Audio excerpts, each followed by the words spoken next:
কাকার সামনে কাকিমাকে বিয়ে করলেন ভাইপো। সন্তানদের সামনে 7 পাকে ঘুরে সারলেন বিয়ে। স্ত্রীর সঙ্গে ভাইপোর বিয়ে দিয়ে বেজায় খুশি কাকাও। বিয়ের ভিডিও ভাইরাল হতেই চর্চায় কাকিমা ভাইপো। কাকার সামনে কাকিমার স্মৃতিতে সিঁদুর পরিয়ে দিলেন ভাইপো। মেয়ে ও স্বামীর সামনেই শ্বশুর বাড়ির এক আত্মীয়কে বিয়ে করলেন আয়ুষী কুমারী নামে এক তরুণী।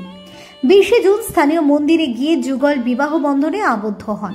সেই বিয়ের সাক্ষী থাকলেন তরুণীর স্বামী, সন্তান এবং পরিবারের অন্যান্য আত্মীয় স্বজনেরা।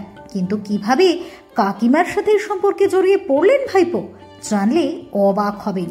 জানা যাচ্ছে ঘটনাটি ঘটেছে বিহারের জামুই জেলার শিখেরিয়া গ্রামে।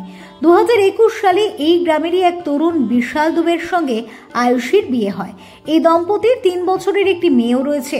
বেশ কয়েক মাস ধরে আয়ুষীর সঙ্গে তারই শ্বশুরবাড়ির এক আত্মীয় সচিন দুবের ঘনিষ্ঠ সম্পর্ক তৈরি হয়। সচিন সম্পর্কে আয়ুষীর দূর সম্পর্কের ভাসুর বা দেওরের ছেলে। প্রেমিক যুগলের আলাপ প্রথমে সমাজ মাধ্যমে শুরু হয়, পরে সেই সম্পর্ক প্রেমের সম্পর্কে পরিণত হয়। প্রথম দিকে তাদের আচরণ নিয়ে পরিবারের কেউই সন্দেহ করেননি। ঘটনা জানাজানি হয় 15 জুন। 15 জুন আয়ুষী সচিনের হাত ধরে পালিয়ে যাওয়ার পর তাদের প্রেম সম্পর্কের কথা জানতে পারেন তার স্বামী। তরুণীর স্বামী বিশাল থানায় অভিযোগ দায়ের করেন যে তার স্ত্রী নিখোঁজ। আয়ুষী শীঘ্রই জামুই আদালতে বিবাহ বিচ্ছেদের আবেদন করেন এবং তার মেয়েকে নিজের কাছে রাখতে অস্বীকৃত হন। শুক্রবার 20 জুন সন্ধ্যায় উভয় পরিবারের সম্মতিতে আয়ুষী গ্রামের একটি মন্দিরে সচিনকে বিয়ে করে। বিবাহ সম্পন্ন হলে সচিন জানান তারা 2 বছর ধরে প্রেম করেছেন। এখন সেই সম্পর্কের একটা নাম দেওয়া হলো। আয়ুষীকে চিরকাল খুশি রাখার প্রতিশ্রুতিও দেন তিনি।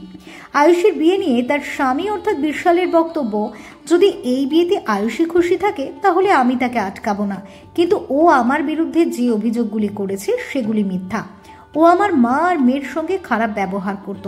এদিকে এই বিয়ের ভিডিওটি ভাইরাল হতে হইচই পড়ে গিয়েছে নেটাগরিকদের মধ্যে। একজন লিখেছেন, মিয়া বিবি রাজি যখন, তাহলে আর কে কি করবে, আইনেও বাধা নেই। যদিও সেই ভিডিওর সত্যতা যাচাই করেনি টক টু টাইম। ফিউরো রিপোর্ট, টক টু টাইম।